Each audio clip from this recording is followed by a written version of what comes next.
Hi, இன்னைக்கு ஒரு story.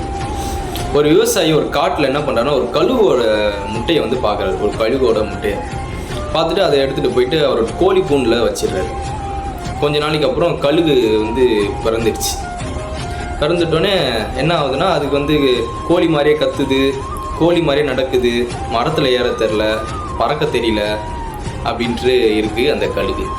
ஒரு சின்ன பையன் வந்து அதை பார்க்குறான். பார்த்துட்டு இது கழுகு தானே, இது ஏன் பறக்க மாட்டேங்குது அப்படின்னு அந்த விவசாயிக்கிட்ட கேட்குறான் அந்த சின்ன பையன்.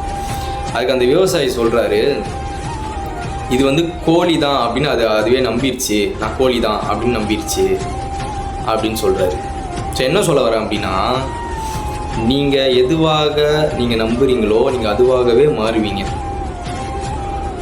எதுவாக நம்புறீங்களோ நீங்கள் அதுவாகவே மாறுவீங்க. இப்போ நீங்கள் ஒரு டெவலப்பர் அப்படின்னு நீங்கள் நம்புறீங்க, நீங்கள் அதுவாகவே மாறுவீங்க. ஸோ இந்த ஸ்டோரியை பற்றி நீங்கள் என்ன நினைக்கிறீங்க அப்படிங்கிறத கமெண்ட் பண்ணுங்கள். உங்களுக்கு இந்த வீடியோ பிடிச்சிருந்தால் மறக்காமல் சேனலை சப்ஸ்கிரைப் பண்ணுங்கள். என்னோடய இன்ஸ்டாகிராம் பேஜை ஃபாலோ பண்ணுங்கள், லைக் பண்ணுங்கள், ஷேர் பண்ணுங்கள். உங்கள் சப்போர்ட்டு ரொம்ப முக்கியமானது. தொடர்ந்து சப்போர்ட் பண்ணுங்கள். பாய்.